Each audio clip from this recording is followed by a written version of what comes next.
अभी तक के लॉकडाउन में जितने बार पीएम मोदी यानी माननीय आदरणीय नरेंद्र मोदी जी जब भी लाइव पर आए थे, जब से लाइव पर आए थे कहने का मतलब है, उसमें से सबसे अच्छा बात, वे तो ऐसे तो हर बार अच्छे ही बताए, लेकिन इस बार जो 20 अक्टूबर को लाइव पर आए उसने कुछ ऐसे कहे जिसमें पूरा देश को आज मिलजुल कर सोचना है। अब आपको समझना है कि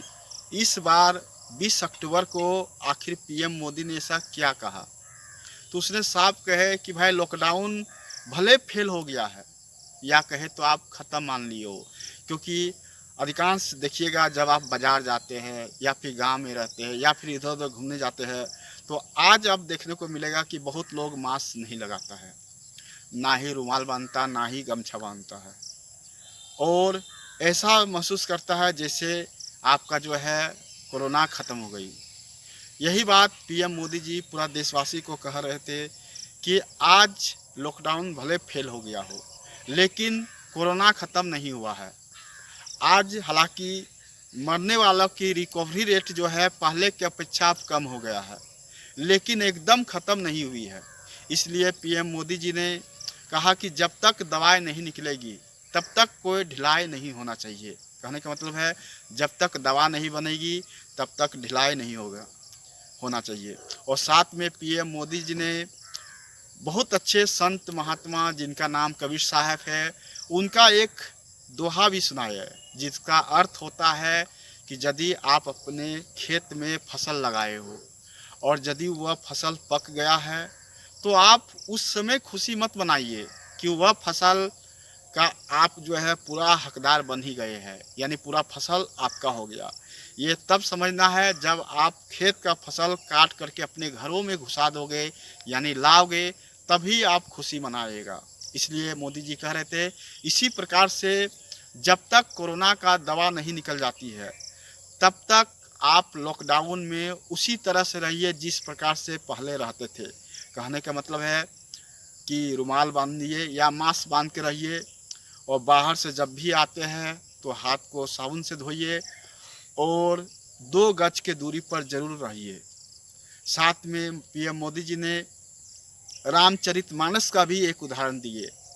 कि आज रामचरितमानस का वह दृष्टांत सामने आता है कि यदि आप अपने घर में केवल एक लापरवाह करते हैं, एक रोड में खुल्लम खुल्ला निकल जाते हैं, किसी प्रकार से कोई पाबंद नहीं, किसी प्रकार से कोई आप जो है रोक टोक नहीं करते हो, तो केवल आप ही कोरोना से ग्रसित नहीं होंगे, आपके साथ साथ आपके घर का माता पिता, भाई बहन, यहाँ तक कि बुजुर्ग भी होंगे तो वे भी चपेट में आ जाएंगे। इसलिए पीएम मोदी ने कहा कि इस समय जितने भी सोशल मीडिया चलाते हैं, यानी जो भी सोशल मीडिया से ऑनलाइन जुड़े हुए हैं, आप सभी लोग देश के प्रति एक बहुत अच्छा सेवा कर दीजिए। वह सेवा यही है कि हर लोगों को जागरूकता में लाने का प्रयास कीजिए कि क्या ऐसा चीज़ कहे कि लोग जागरूक रहेंगे, यानी जब भी बाहर जाएंगे तो 2 गज की दूरी पर रहेंगे, मास्क पहनना जरूरी समझेंगे। इस समय बहुत त्यौहार आ रहा है, जैसे कि दुर्गा पूजा, मुसलमानों भाइयों के लिए ईद आ रही है, और छठ है, दीपावली है, बहुत सारा त्यौहार है। इसमें आप देखेंगे कि लोग भीड़ भाड़ में अपने आप को रोक नहीं पाएगा।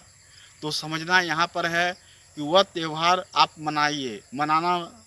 मना नहीं है, लेकिन एक डिस्टेंस में रह करके, यानी 2 गज के दूरी में रह के, मास्क पहन करके। ऐसा नहीं कि आप ये कह दीजिए कि लॉकडाउन ख़त्म हो गई, अब जो है मास्क पहनना ज़रूरी नहीं है। तो क्योंकि हम लोग का कोई अपने रिश्तेदार को कोरोना नहीं हुआ है, लेकिन जिन घरों में जिन माता पिताओं को, जिन भाइयों बहनों को कोरोना हुआ था, उनका घर आज भी देखिए तो दुख ही दुख देखने को मिलेगा। अभी तक वह घाव, वह जख्म भर नहीं पाई है जिसमें पूरा देश जूझ रही है। इसलिए हर भारतवासी को चाहिए कि आप जब भी बाहर जाइए तो कम से कम मास्क पहन लीजिए, 2 गज के दूरी पर रहिए, और साथ में जब भी बाहर से आइए तो स्नान कीजिए या तो हाथ वगैरह साबुन से ज़रूर धो लीजिए, ताकि पीएम मोदी जी का सपना जो पूरा भारत में देखे हुए है वह साकार होगा। तो इन्हीं सब शुभकामनाओं के साथ में यदि आप नए हैं तो चैनल को ज़रूर सब्सक्राइब करें, और पुराने हैं तो लाइक और कमेंट ज़रूर करें। और पीएम मोदी का संदेश जन जन में पहुंचाने का कार्य और खुद वह अपने अंदर में धारण करने के कार्य जरूर करें। तो thank you for watching and listening this video.